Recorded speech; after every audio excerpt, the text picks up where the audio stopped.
வணக்கம் நண்பர்களே, என்னோட சேனலுக்கு உங்களை வரவேற்கிறேன். உத்தவர் கிருஷ்ணனின் குழந்தை பருவம் முதலே பல்வேறு சேவைகள் செய்து கிருஷ்ணனுக்கு தேரோட்டியாக இருந்தவர் உத்தவர். ஆனால் தனது வாழ்நாளில் தனக்கென்று எதையும் கிருஷ்ணனிடம் வேண்டாதவர். கிருஷ்ணனின் இறுதி காலத்தில் உனக்கு என்ன வேண்டும் என்று கிருஷ்ணன் கேட்கிறார். எனக்கு உன்னுடைய லீலைகளில் சில சந்தேகங்கள் உள்ளன, அதை தீர்ப்பாயா என்று கேட்கிறார். கிருஷ்ணரும் சம்மதிக்கிறார். உத்தவர் தன்னுடைய சந்தேகங்களை கேட்கிறார். பாண்டவர்களின் உற்ற நண்பன் நீ, ஆனால் அவர்களை சூதாடுவதற்கு எதற்காக நீ அனுமதித்தாய்? உனக்கு தான் நிகழப்போவது முன்கூட்டியே தெரியும் அல்லவா? அப்படியே அனுமதித்தாலும் அதிர்ஷ்டம் யுதிஷ்டரின் பக்கம் இருக்குமாறு செய்து எதிரிகளுக்கு பாடம் புகட்டி இருக்கலாம். குலமகள் பாஞ்சாலியின் துகில் உரியப்படும் போதுதான் நீ அவளுக்கு துகில் தந்தேன், திரௌபதியின் மானம் காத்தேன் என்று மாறு தட்டி கொள்கிறார். எப்பொழுது குலமகளின் சிகை ஒருவன் இழுத்து வந்தானோ அப்பொழுதே அவள் மானம் போய்விட்டது. அவள் இறந்தே விட்டாள். இது எந்த விதத்தில் நியாயம் என்று உத்தவர் கேட்கிறார். உத்தவரே, விவேகம் உள்ளவரே வெற்றி பெற வேண்டும் என்பது உலக நியதி. துரியோதனனுக்கு இருந்த விவேகம் யுதிஷ்டனுக்கு இல்லை. அதனால்தான் யுதிஷ்டிரன் தோற்றான். துரியோதனனுக்கு சூதாட தெரியாது. அதனால் பணயம் வைக்க பொருள் இருக்கிறது. நான் பணயம் வைக்கிறேன். சூது விளையாட்டை என் மாமா சகுனி விளையாடுவார் என்று துரியோதனன் கூறினான். யுதிஷ்டனும் அதே போல விவேகத்துடன் பணயம் நான் வைக்கிறேன், ஆனால் சூது என்னுடைய நண்பன் கிருஷ்ணன் விளையாடுவான் என்று சொல்லியிருக்கலாம்.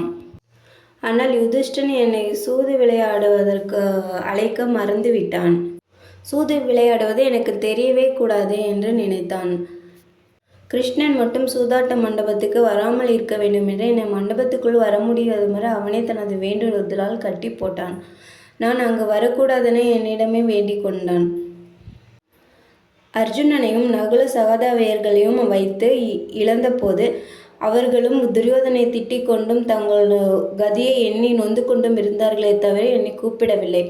அண்ணனாணியை நினைவேற்ற துச்சாதனன் சென்று திரௌபதியின் சிகையை பிடித்தபோது திரௌபதி என்னை கூப்பிடவில்லை. அவளும் தனது பலத்தையே நம்பி சபையில் வந்து வீண் வாதங்கள் செய்து கொண்டிருந்தாள். என்னை கடைசி வரை கூப்பிடவில்லை. துச்சாதனன் துகில் உரித்த போதுதான் பலத்தால் போராடாமல் அபயம் கிருஷ்ணா என்று எனக்கு குரல் கொடுத்தாள். அவளுடைய மானத்தை காப்பாற்ற அப்போதுதான் நான் உள்ளே செல்ல எனக்கு சந்தர்ப்பம் கிடைத்தது.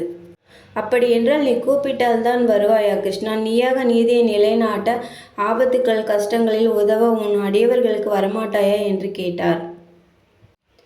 உத்தவா, மனித வாழ்க்கை அவரவர் கர்ம வினைப்படி அமைகிறது. நான் அதை நடத்துவதும் இல்லை, அதில் குறுக்கிடுவதும் இல்லை.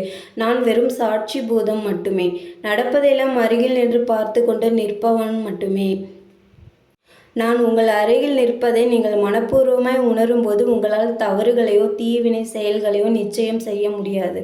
நான் உங்கள் அருகில் நிற்பதை நீங்கள் மறந்துவிடும் போதுதான் எனக்கு தெரியாமல் ஏதாவது தீய வினைகளை மறைத்து எதையாவது செய்து விடலாம் என்று எண்ணி நீங்களாவே முடிவெடுத்து செய்து விடுகிறீர்கள். பாதிப்புக்கு உள்ளாக்கும் சம்பவங்கள் அப்போதுதான் நடக்கிறது. எனக்கு தெரியாமல் சூதாடலாம் என்று யுதிஷ்டன் நினைத்தானே, அது அவனது அஞ்ஞானம். நான் சாட்சி பூதமாய் எப்போதும் எல்லோருடனும் இருப்பவன் என்பதை யுதிஷ்டன் உணர்ந்திருந்தால் இந்த சூதாட்ட நிகழ்ச்சி வேறு விதமாக முடிந்திருக்கும் என்றார் கிருஷ்ணர். உத்தவர் தன் கேள்விகளுக்கு கிடைத்த பதிலில் பக்தி பரவசத்தில் ஆழ்ந்தார். அவனின்றி ஒரு அணுவும் அசையாத என்ற நம்பிக்கையுடன் சரணாகதி அடைபவனுக்கு எந்த துன்பமும் இல்லை. நன்றி. அடுத்த காணொளியில் சந்திப்போம்.